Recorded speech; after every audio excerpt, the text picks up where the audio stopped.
এক বছর পেরিয়ে এসেও ৩১ জুলাই ২০২৪ বারবার ফিরে আসে স্মৃতিতে। একটা দিনের ভেতর কত রকম অনুভূতি, উদ্বেগ আর প্রতিরোধ পাশাপাশি হেঁটে গিয়েছিল। রাজধানী থেকে জেলা শহর যেখানেই শিক্ষার্থীরা দাঁড়িয়েছিলেন সেখানেই তৈরি হয়েছিল ভিন্ন ভিন্ন বাস্তবতা।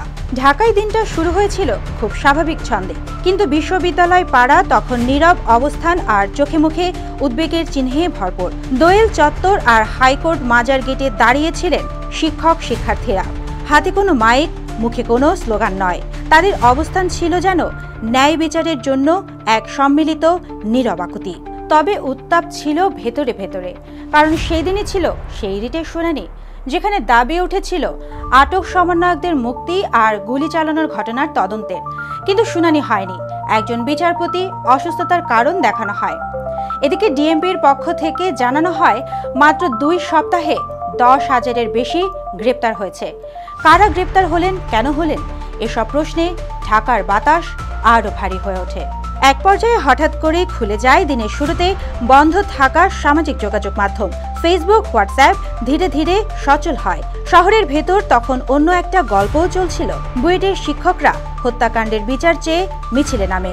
শিক্ষা মন্ত্রণালয় জানায় শিক্ষা প্রতিষ্ঠান ধাপে ধাপে খোলা হবে, অনলাইন ক্লাস থাকবে বিকল্প। আর দিন শেষে আসে একটি বড় খবর, গোয়েন্দা প্রধান হারুন আর রশিদকে সরিয়ে দেওয়া হয় ডিবির দায়িত্ব থেকে। চট্টগ্রামের চিত্র ছিল আরও সরব, তবে সংঘর্ষহীন। শিক্ষার্থীরা পুলিশের বাধা পেরিয়ে আদালত চত্বরে পৌঁছায়। সেখানে প্রায় ৪.৫ ঘন্টা শান্তিপূর্ণ অবস্থান চলে। শহরের আরেক প্রান্তে সাংস্কৃতিক কর্মীরা প্রতিবাদী সাংস্কৃতিক পদযাত্রা করে গান, কবিতা আর পোস্টারে তোলেন সহিংসতার প্রতিবাদ। রাতেই একজন শিক্ষকের বাসার সামনে হাতবোমা বিস্ফোরণের অভিযোগ ওঠে।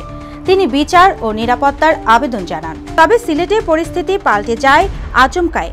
শিক্ষার্থীদের ছত্রভঙ্গ করতে পুলিশ ছোড়ে কাঁদানে গ্যাস, সাউন্ড গ্রেনেড।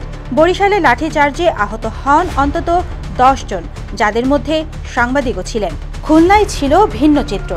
রাতের বৈঠকে কর্মসূচি প্রত্যাহারের ঘোষণা এলেও পরদিন দুপুরে পুলিশের সঙ্গে ধাক্কাধাক্কি হয়, চলে লাঠিচার্জ, পাল্টা ইট পাটকেল ছোড়ে শিক্ষার্থীরা। রাজশাহীতে আদালত এলাকার আশেপাশে উত্তেজনা চূড়ায় ওঠে, আটকের ঘটনা ঘটে।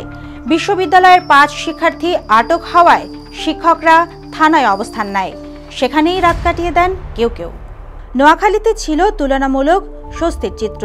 হাজারো শিক্ষার্থী শহীদ মিনারে এসে শান্তিপূর্ণ সমাবেশ করেন, কোথাও কোনো অপ্রীতিকর ঘটনা ঘটেনি।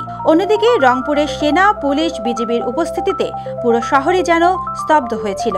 কুষ্টিয়ায় আদালত চত্বরে কেউ পৌঁছাতে পারেননি।